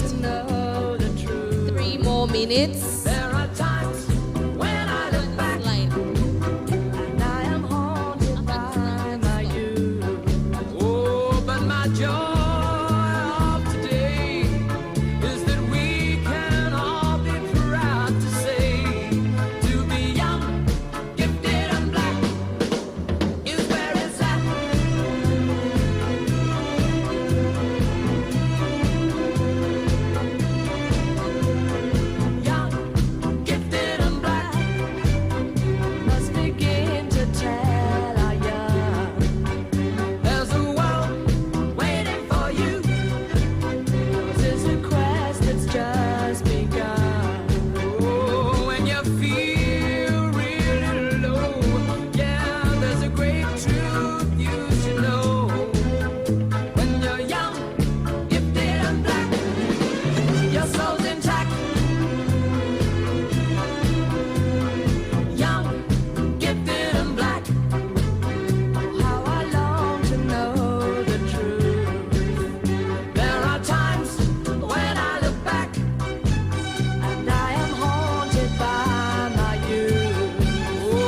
Minutes, please.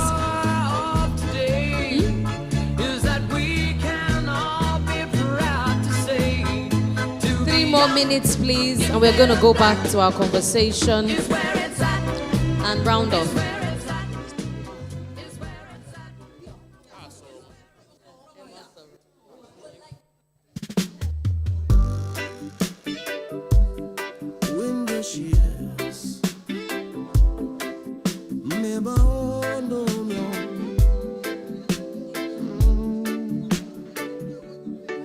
From the homeland, full of excitement, promise and joy for their futures abroad. Sold by the British, it was just a ploy, inciting the islands to enter their shores. The Brits sold them dreams in the Windrush years. Racism rampant, so many tears. The promise was joyous, how could they pass? Young men from the islands headed to England. Okay, so as we are still taking our food, I'd like to ask some of us what we think about the food we are currently eating.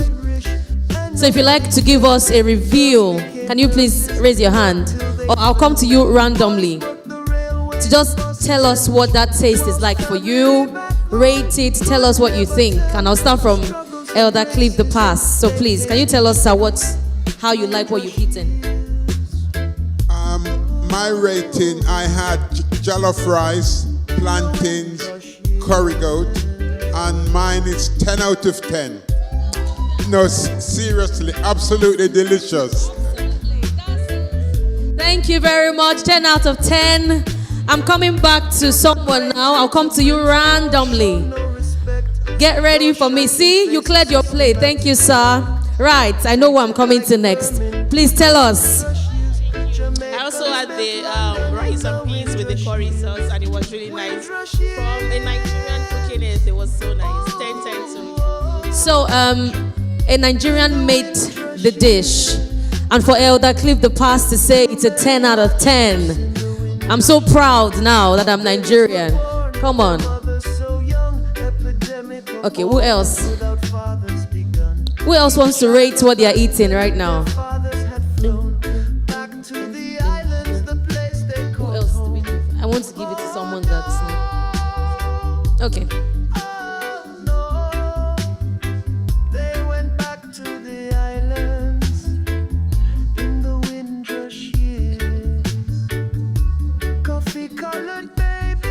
It was really good. No roots, only fears. Yeah, it was perfect. I loved it. So I had jollof, chicken, and plantain. Windrush, and I had a patty as well. All right.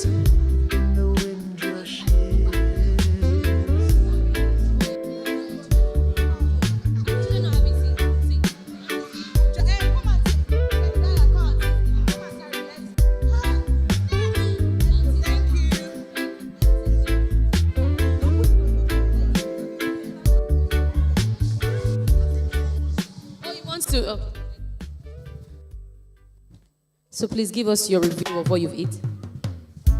My opinion is this. The food is well prepared. And I thank every one of you that make effort to prepare the food. And I want to say that we Caribbean, we blacks, we do the best we can do to dominate the white world. Can we please clap for him, please? Thank you. So I had rice and beans, plantain, beef. I think it's goat meat, I'm not sure. But I'll talk about the meat. It's so tender. Yeah, it's very soft.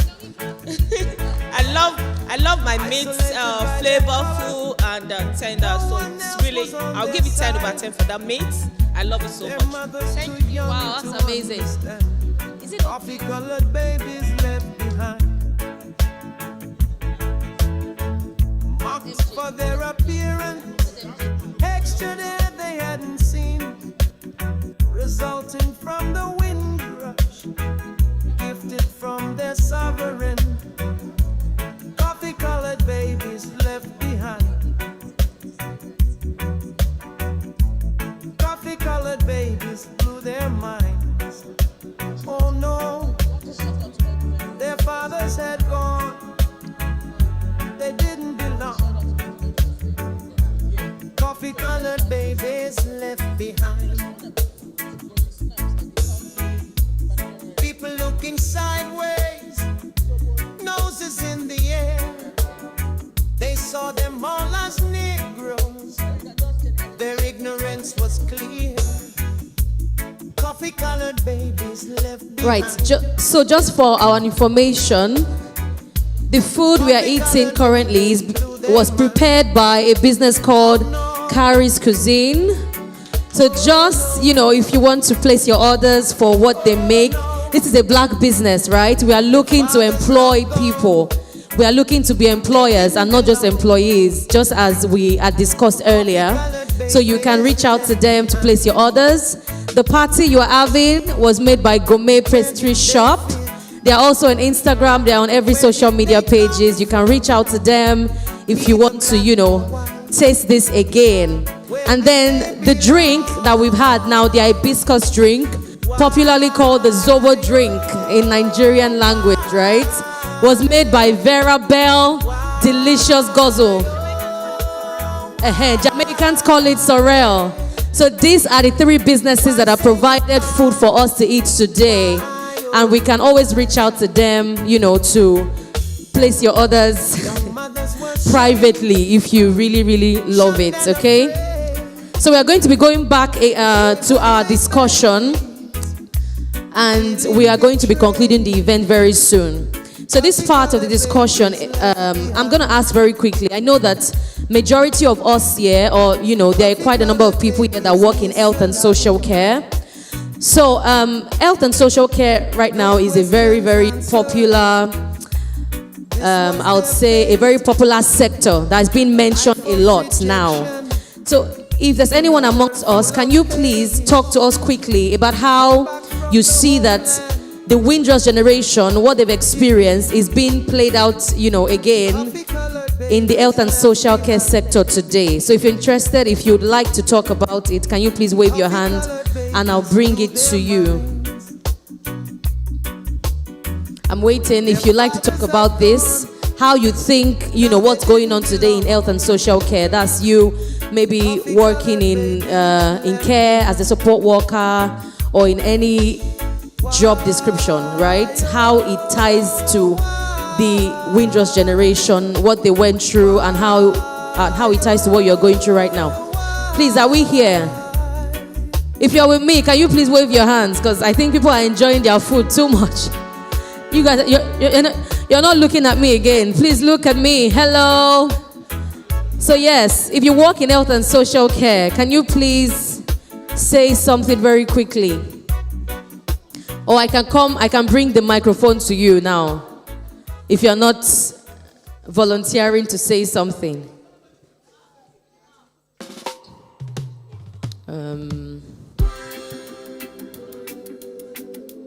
Thank you.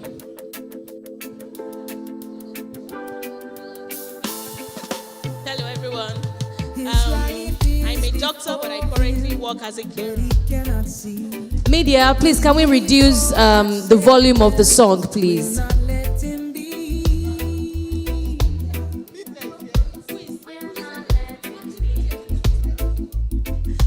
Okay, so we'll take that when the music is being reduced.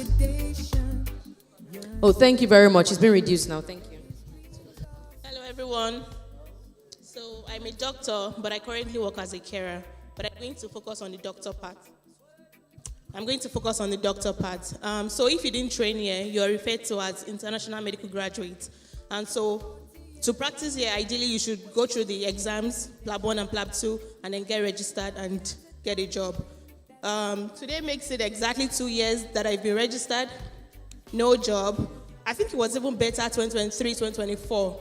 But with the new rules that they are bringing, imagine coming with 5 years of experience after graduation. You've done the PLAB 1, you've done the PLAB 2, you are competent. You've done many trainings, life support, the teacher's course, many trainings like that.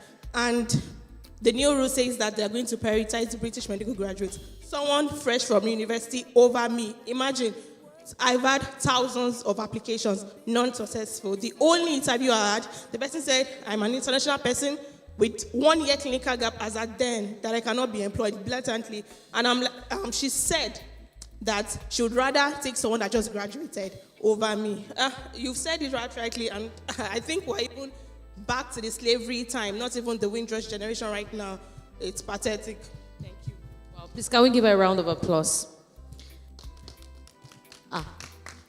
We are not with me anymore. Please, can we give her a round of applause? Thank you very much. Right, so another, okay, I'll bring it to you. Oh, you're with Mike. Yeah, praise God. Thank you. I'm not talking about the healthcare sector, but just to comment with regards to racism and at the place of work.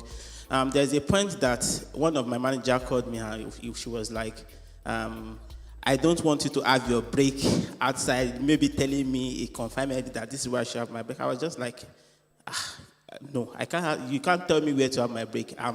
It's my right, and I can have it anywhere. So what I just want to point out is that one,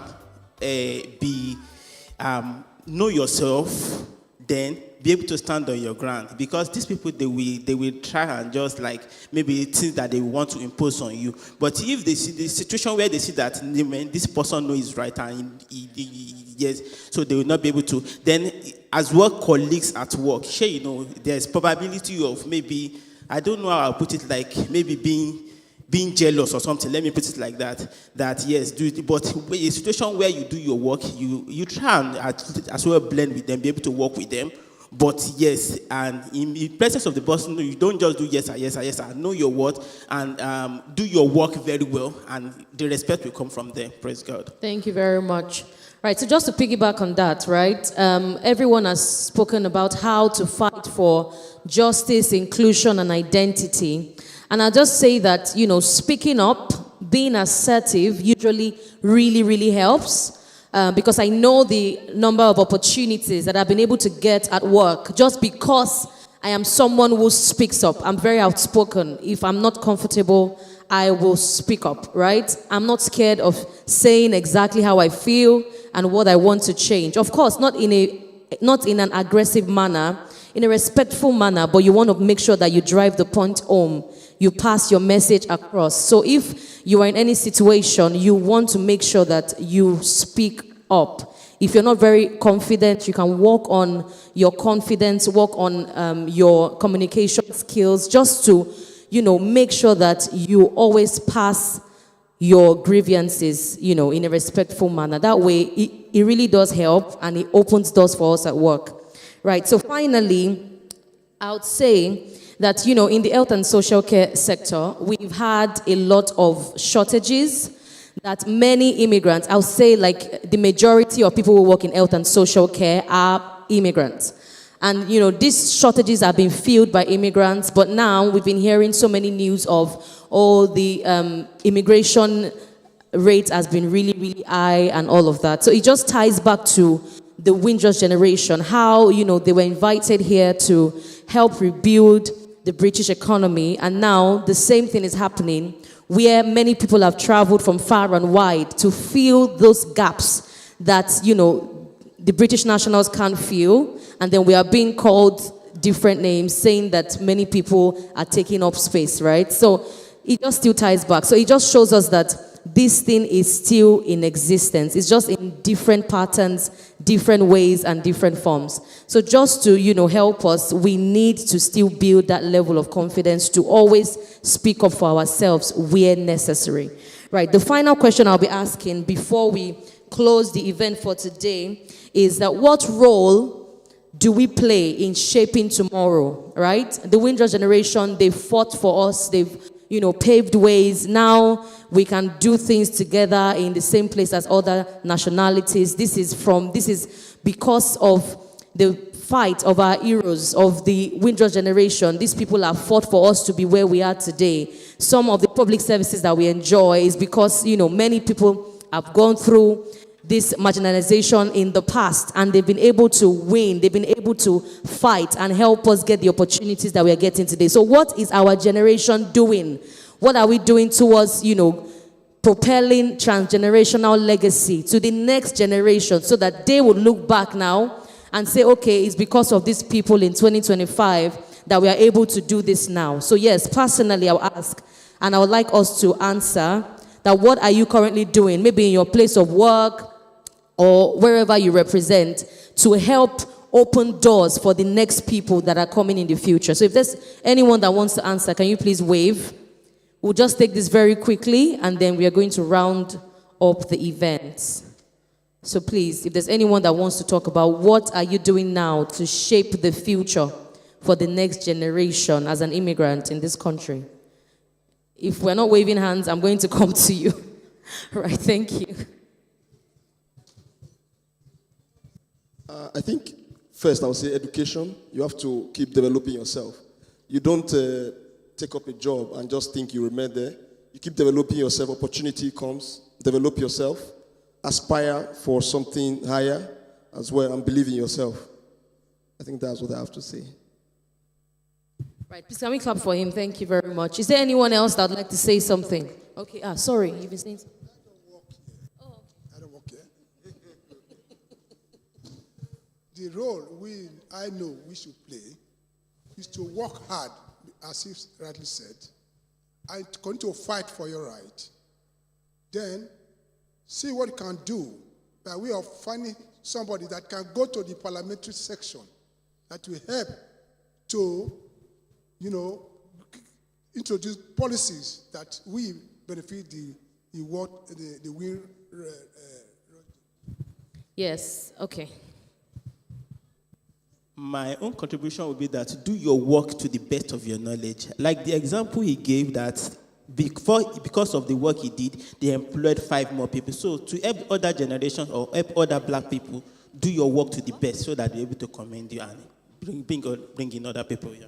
Right. We have...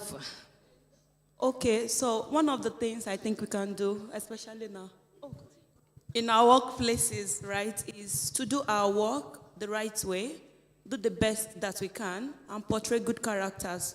Really, it opens up doors for others. You can't just be in a workplace and be behaving anyhow, doing things that you yourself know, these things are wrong, and before you know it, they will be like, oh, we are no more taking people from your place because, of course, they believe that is how people from your place are behaving. So let's just try as much as we can to be the best that we can, character-wise also.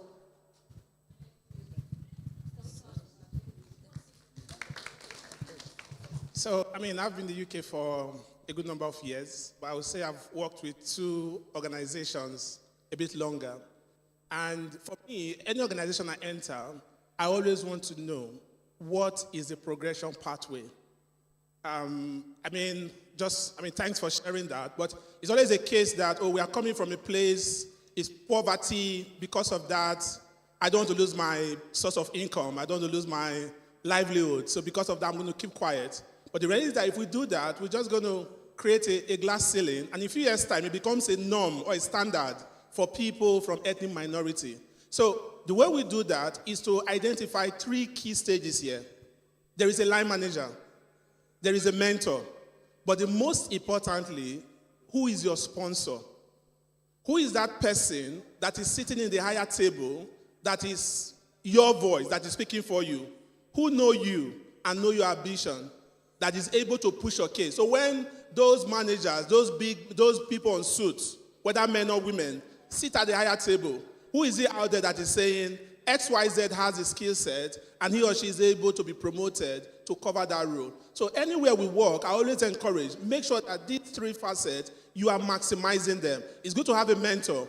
If your line manager is not giving you the right support, don't say because, I'm afraid that I'm going to lose my job, and then you get stuck with the line manager. Speak up. But I think the most important is a sponsor. And I feel that, especially for us, we don't take advantage of sponsors enough. Maybe because we don't know who is a sponsor is, their role. But the reality is that most of the jobs and appointments are not done in a boardroom. At times, it's in a coffee table. At times, it's in the high street. So you need somebody who is there who actually know you for who you are without having to shake hands or bribe somebody. That's amazing. Can we please give him a round of applause? Thank you so much, sir. Thank you very much. Is there anyone else before we round off? Okay. Oh, you. Okay. Let me give it to him, please. Thank you. Alongside what everyone has said about working hard and et cetera, 100% in agreement with that. Alongside that, I think is events like this that will help the community actually move forward and elevate themselves. It's about, I think, celebrating your culture, holding on to your culture, have a strong sense of who we are as a people, and to develop the family, start from there, the family, the community. So, yes, work hard, but please remain connected to your culture, your identity, and help to elevate each other. Thank you. Thank you so much, Elder Cliff the Past. Thank you, sir. Okay, thank you very much. I think one thing I'm taking from here is the fact that it's important to share information. If a role becomes vacant in my department, in someone else's department, and I know that there's someone that can fill the role, in my community, it's important to share that information and say, oh, I know someone that can do this, and really sell it to the, that's true, my team lead or manager. Someone. Yes. So that still ties back to not gatekeeping. Exactly. Don't gatekeep opportunities. Another thing I'd mention is to get familiar with the laws. Get familiar with the laws, the regulations, things that are your rights, things that you are entitled to. Get familiar. We have so many search engines now. You can use Google. You can use ChatGPT. What are my rights as an immigrant in my workplace? Tailor it specifically to where you work. It's going to show you the things that you're entitled to, the things that you should have. just so when you're talking or you're in a meeting, you have one-on-one sessions, appraisal, supervisions, you're able to bring them up, stating the laws as well, so they are aware that you are not naive, you know what you're talking about. That way, it just shows that you know exactly what you're saying, and then it opens more doors of opportunities to us. So right, to round off now, I'll just leave us and ask us this question. What legacy will you leave behind? We are riding on the wings of the legacy of the Windrush generation. So what legacy would you leave behind? Just as we've mentioned, Pastor has mentioned earlier that you shine your light wherever you are, any sphere of influence that God has positioned you and I. We are being charged to shine our light there. It opens doors to other people who look like us, even us ourselves. And then, for the next generation, they are able to ride on the wings of our sacrifices and, what we have left behind. So very quickly, I would invite our Pastor Jeffrey, to come give us a closing prayer and a closing remark as well. Can we please give him a round of applause? Thank you so much. Thanks. Thank you very much. First of all, I want to thank the sponsors who made this happen.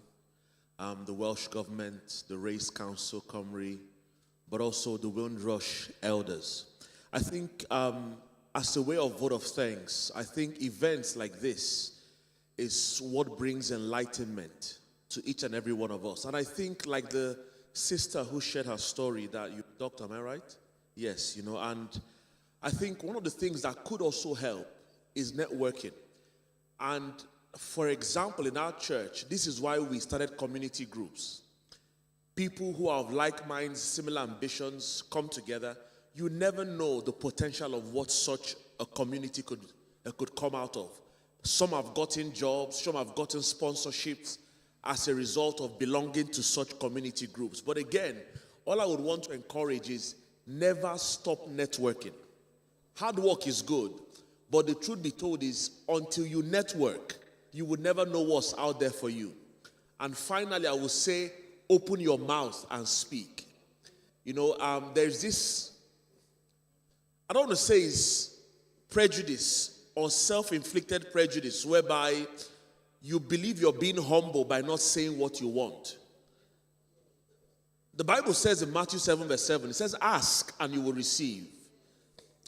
If I use my life as an example, the people who came to do their master's degree before me were all telling us then, when you go to job, don't sell yourself, just be humble because they will envy you.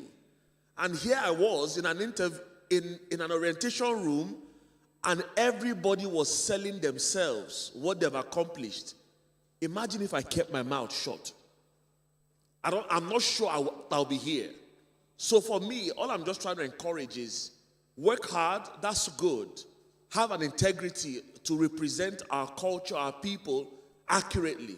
But nevertheless, don't stop networking and don't stop telling people what you are looking for. It's important. There are many people who have had conversations, this is their area of expertise.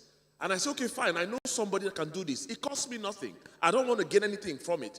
But just for the fact I'm able to connect you to somebody who takes you close to what you want to do, there's nothing as fulfilling as that.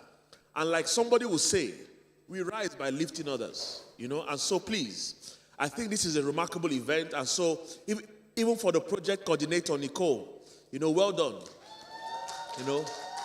Yeah. Well done. And I think hopefully next year we have this bigger and better. But again, it's a platform for us to come together because as we're talking, it's a safe space to just unburden the challenges, the travails we all face such that we're able to get to where we are. And together we're able to make a change. Amen. Okay? Let's just pray. Father God in heaven, we thank you for the privilege to gather here. Thank you for even Elder Cliff who has come here to enlighten us. Lord God in heaven, as the next generation who are on ground now, Father, we are asking that you would use us to change the narrative.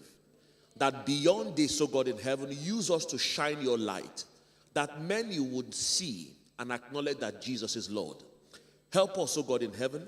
For the Windrush generation, I ask that you will grant them healing. It's heartbreaking to hear the things that I've gone through. But Lord, every trace of anger, resentment, and bitterness, Lord, you will take away.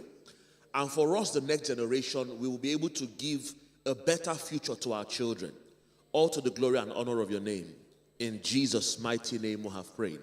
Again, thank you all for coming for our MC. God bless you. You did amazing. Hallelujah. Amen. God bless you all. Thank you. So very quickly, we are going to gather together to take a picture with Elder Cliff the Past, please. Please, let's gather together to take a picture with him before he leaves. We need to have that picture for, archives. Thank you. Yes, we can stand on the altar. We'll take the chairs away. So everyone will come together and take a picture. Yes. That you might stop referring to ourselves as immigrants. Oh, okay. Because it kind of already... All right. Okay. So do you want to say something about it? No. I was sorry. I was only saying that maybe we should, narratives is important, that maybe we should start referring to ourselves as immigrants, because already sort of suggests that we're not deserving. There's something, so I think even if we are immigrants, don't call ourselves that.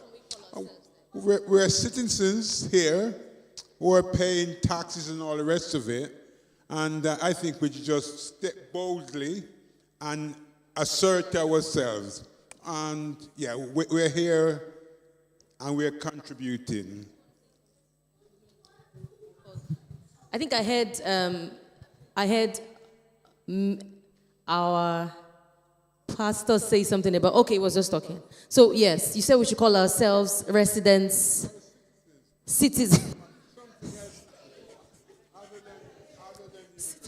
Okay, something else other than immigrants. So expatriates, residents, other names other than immigrants. That's what it's charging us to do. So please, yeah, that's what he thinks. So please, can we come together on the altar to take a picture with him, please, before he leaves? Thank you very much. No, sir, do you want to stay here? Very, very quickly, please.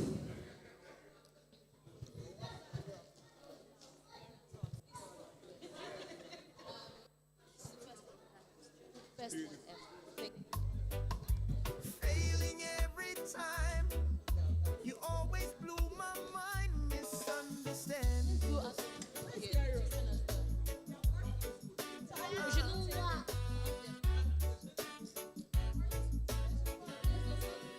Oh yeah. Too much pain for you to gain a glimpse of truth.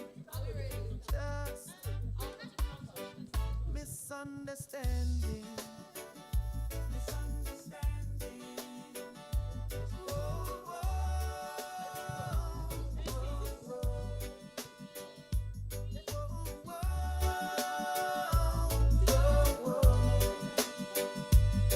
Constant thoughts, bad memories I hid inside my mind. You held no key to unlock me. My mind was set, I would be free from prying eyes to criticize my every move. No blended minds to compensate for painful words set full of hate. No level ground. Sorry, my love. Sorry. Did I step? A failed attempt. Thank you very much, everyone, for coming. See you in church tomorrow. God bless us all.